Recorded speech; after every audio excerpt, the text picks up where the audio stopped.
Dogs were bred from predatory animals, and they clearly retain the instincts of their wild progenitors.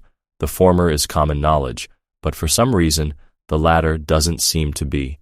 We'll come back to this very shortly. For some reason, there's this persistent belief that dog owners are the ones who make dogs aggressive. This is, in fact, a very common misconception. It may well be the most dangerous dog myth out there. So, I will make this very easy. Number 1. Predatory animals are naturally aggressive. Number 2. Dogs are predatory animals. Number 3. We have not bred aggression out of dogs, and if anything, it has been made worse through all the crazy inbreeding and artificial tampering. Therefore, dogs are naturally aggressive. That's 4, and most of this is self-evident.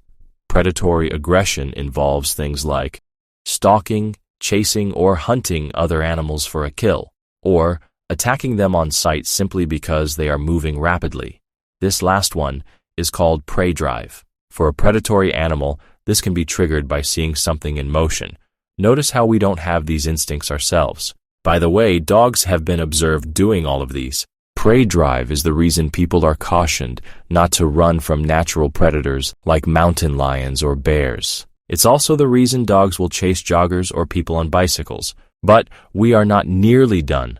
Predatory aggression may also involve violence that ensues when one animal infringes upon the perceived territory of another. When dog defenders try to justify dog-originated violence and aggression on the basis that dogs are simply being territorial, they are admitting that dogs are predators. I have long maintained that anything which exhibits predatory aggression simply does not belong on human settlements, and honestly, we probably shouldn't consider anything in the order Carnivora to be a pet, but it's also just silly to believe that anything we do influences dogs as though they were our children, because obviously they are not. From a human standpoint, dogs are a completely foreign species to us, a subspecies technically, but they're obviously nothing like us. Aggressive behaviors such as barking, biting, and predatory chasing come naturally to dogs. If you want to see a dog's true nature, simply never train it, or observe a feral pack. Dogs in such an unbridled state are vicious scavengers that will kill for what very much looks like sport. I've read internet posts where people from other countries outside the US say they have to caution foreigners. These aren't your pet dogs, and they will bite you. It says a lot that dogs which are unaccustomed to human presence respond with automatic hostility, and none of it is good, but for that matter, people's terrible pet dogs, which literally live around people all the time, are hostile like this towards virtually everyone who isn't feeding it. And sometimes, even this isn't the exception. This is a dog's default tendency. How the hell is something like this considered the best friend of our species? Friends? Family? Forever homes? No, these faux animals are fiends and foes, and their purported friendship is a fanatical fiction. Fanatical, filled with excessive and single-minded zeal. Now here's what's really strange.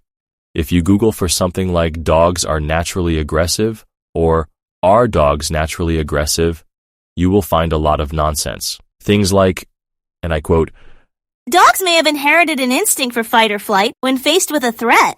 However, our lived experience tells us this is not true at all. In the real world, dogs are constantly menacing and attacking when there are no threats present at all. It is very obvious that dogs are unconditionally aggressive. Dog-originated aggression is obviously a natural trait that needs to be trained out over the course of years. However, attempts to make dogs less aggressive than they are by default aren't always successful.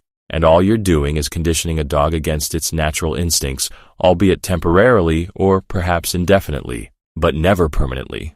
Dogs are absolutely aggressive. They are implicitly aggressive. And no harm is done by regarding every dog as though it is capable of sudden, unprovoked aggression, because every single one of them is, even if some don't always exhibit it. This is a guaranteed way to avoid an injury, or worse. I Hate Dogs Alone has covered so many cases of people going against this general policy, only to suffer the consequences of doing so. For example, children getting bitten after trying to pet a dog they saw, or for interacting with one in their own household.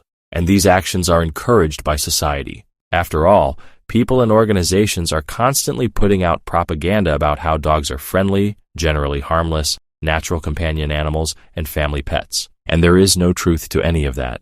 Dogs attack because they are dogs, and that's what dogs do. They attack, as it is clearly in their nature to do so. I don't understand why so many people act like it's some mystery whenever a dog attacks a person, or why they talk as if they unironically believe there must be some complex explanation for dog-originated violence. Dog defenders bang on about training, but they fail to grasp that there's a serious inherent problem with something that has to be handled just so to make it less dangerous than it obviously would be if left to its own devices. And this even assumes that they're right about the purported efficacy of training, which they are not, as noted earlier. Not to mention, as I've pointed out on numerous previous occasions as well, it's not as if every person with a dog is training their dog anyway. It's simply not happening. There's a reason dog brains attempt to blame any unprovoked attack by a dog on its past interactions with its owner or owners. If we rightly identified domestic dogs as the direct cause of the things they do to us, it would seriously call into question the ethical sustainability of continuing to own them. People would have to admit that dogs themselves are clearly capable of doing terrible things, which should be very obvious already. Dogs are dangerous with and without owners. I personally avoid dogs and even wish they weren't a thing anymore, and this is because of how they behave and because of the things they do. I'm talking about the dogs themselves here, nothing to do with their owners. The owners are largely just guilty of having them.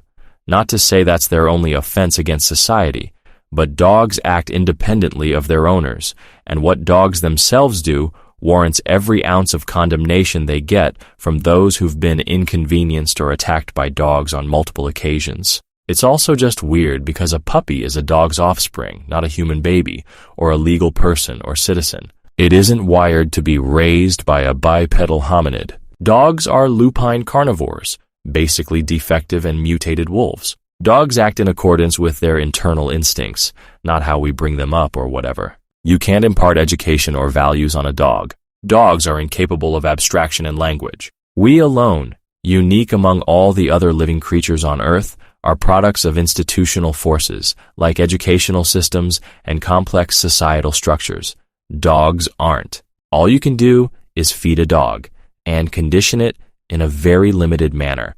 There's nothing like education or the passing down of generational knowledge there, whether we're talking genetically or intellectually. So actually, it's really weird to hear people speak in terms of raising a pet dog or referring to its upbringing.